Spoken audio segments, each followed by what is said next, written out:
Well, a true cold spell doesn't seem to really arrive until you get the snow, and this was the scene on the A939 at Corgarth in the Highlands this morning. Thanks for clicking on to Vogan's European Outlook. It is the 8th of December, it is Thursday evening, and road closures in the highest routes through the Cairngorms ongoing today, last night, and we're going to probably see that now for the next several days as the snow showers continue to rattle in.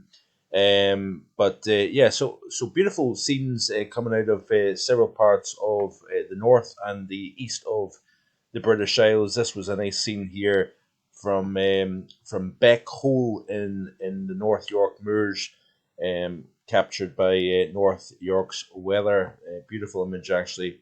It's capturing the covering of snow here. And yeah, many places, across the north and parts of the east, seeing a covering of snow.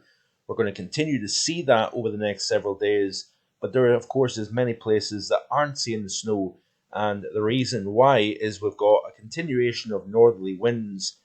Those winds always strongest the further north you go, and along the coastal areas of Ireland, England, Wales, and Scotland, we are seeing some gusty winds, especially in exposure. But inland, we're not really seeing much in the way of wind. And as these convective showers, triggered by cold winds blowing over relatively warm waters, of course, we don't really have much moisture associated with cold northerly winds. It's all convective in nature, and you see once these features move into increasingly dry air, they just basically fade away to nothing, and you're left with clear, crystal blue skies and cold temperatures. And of course, under those clear skies, with the sun going down, the temperatures drop like a stone. These were the temperatures this morning, by the way. Most noteworthy across England and Wales was seeing parts of the West Midlands down to minus 7.3 at Pershore. We had actually Benson and Oxfordshire dropping to minus 8.2 this morning. But I believe the prize goes to Shap in Cumbria, where the temperature was minus 8.9 overnight. I noticed last night the temperature was very, very fluctuating. With cloud cover, the temperature was hovering, at or just like a degree above freezing or below freezing. Under the clear skies, we've seen the temperature quite comfortably below freezing, minus 2, minus 3. In those dips along the A9 that were clearly sheltered by the wind, the temperature dropped close to minus 6 on the gauge, and then it would rise again. So, I did notice that when I climbed in elevation, particularly so around Drummochtar Summit or the Slough Pass just below Inverness, the temperature was dropping. So the air mass was reflective of a cold air mass where basically it turned colder with height, especially with the wind blowing. The wind was gusty over the Slough Summit. The temperature gauge was reading minus 5, so that must have been a pretty cold wind chill actually when you factor in that breeze coming in at minus 5. But away from the wind, and we had particularly so less wind down into the Midlands, and in shelter, we did see the temperature dropping into the minus 7 to close to minus 9 last night, and that will be the case. We have just a little bit too much breeze, and therefore we're seeing sites such as Tain, Kinloss, even along the Aberdeenshire coast. Temperatures are at or just slightly above the freezing mark simply because of the wind. It's not so much because the temperature isn't cold enough, but certainly in shelter, like I say, the temperature was certainly pretty low, and we are seeing that. This is the temperatures as of recording down to 1 now at 10. We do have one at Aviemore, but interestingly enough, the further south you go, the colder it is. So some parts of the West Midlands now down to minus 2 at Shawbury.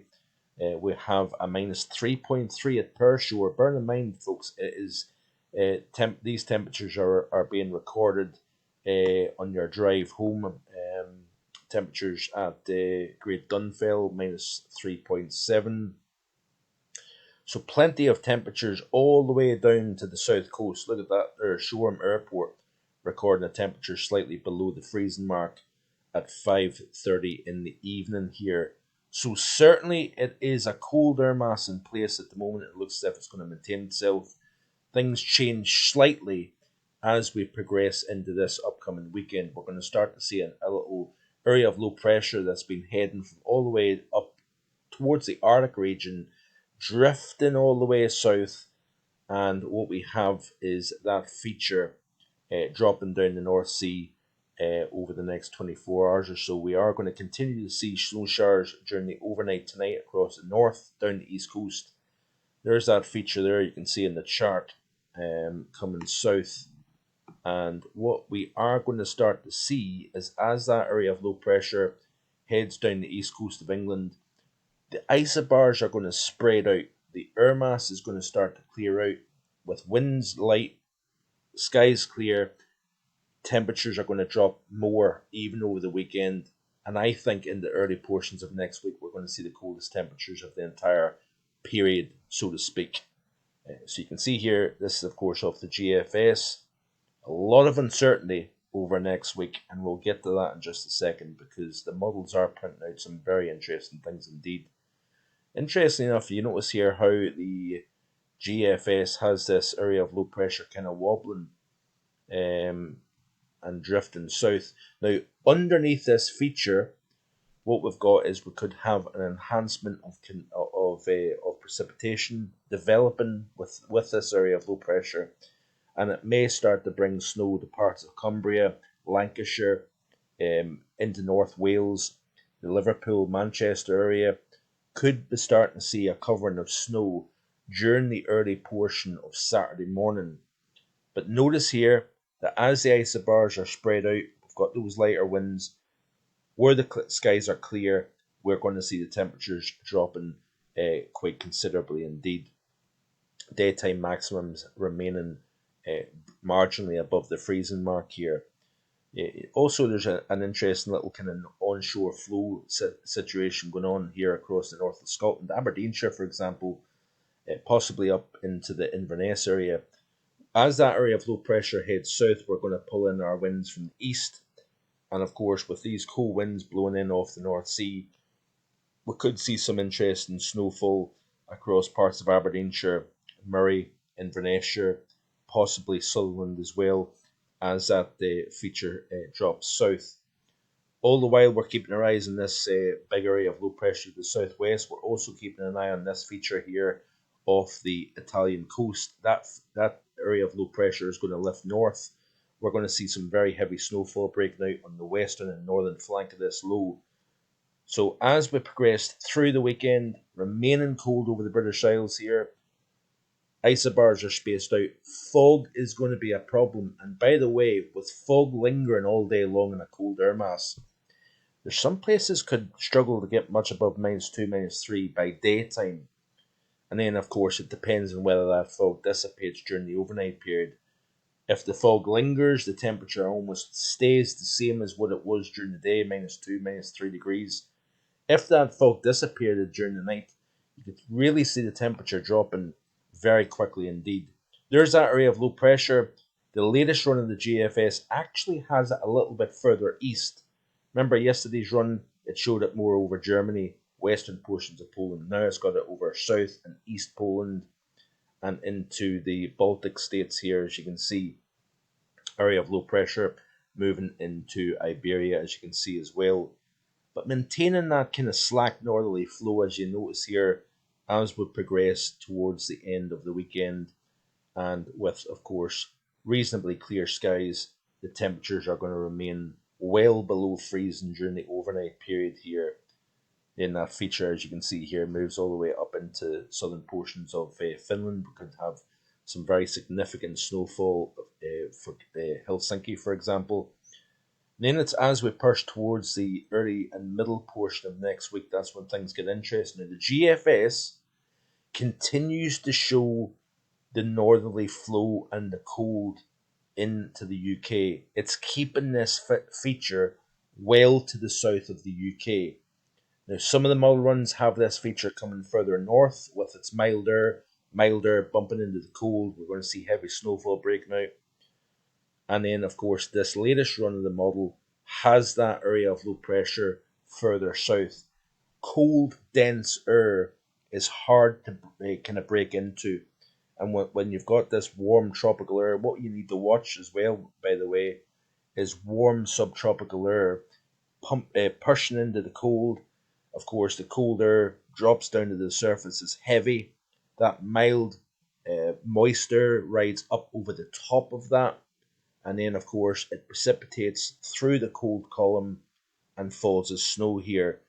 So, getting the specifics right is going to be a very tough call indeed. But notice here that we continue to see there's an area of high pressure centered over Scotland, by the way. If that's the case, if there's heavy snowfall on the ground, we could be seeing temperatures in the mid-teens below freezing next week here. That is very interesting to see. Also, what's interesting to see is the fact that we've got increasingly cold air over the central portion of Europe here, with high pressure building over Scandinavia. Could start to tap that cold air over the central portion of the continent and drag it towards the UK. That, folks, would be a very interesting scenario as well. The coldest air of the entire period would occur mid to late next week. But of course, that's way out. I am reluctant to believe that the modelling has that area of low pressure moving north quick. I think the air mass grows colder and colder and colder day after day during the course of the weekend, and then it's harder to penetrate that air mass from the south as we go through next week. Look at that there. Heavy snowfall breaking out, Midlands, particularly south of England, up through the Midlands, into the north of England, Wales, much of Wales in heavy snowfall, Northern Ireland as well, and we would have heavy snowfall breaking out, significant travel disruption possible. Scotland in the clear, very cold temperatures indeed, minus, upper teens below freezing is possible with this scenario. So there's a lot of things on the table here, folks. There's no doubt about that. And certainly we cannot buy into any particular scenario at this moment in time. Let's look at 850 temperatures. Plenty cold. As you can see here, there's very little in the way of mild air associated with this setup here. The 2-meter temperatures are going to be very cold indeed across the northern half of the British Isles. Moderately cold, of course, across the bulk of England, Wales, Northern Ireland, the Republic of Ireland as well. But of course, Scotland would be seeing these extremely cold temperatures indeed.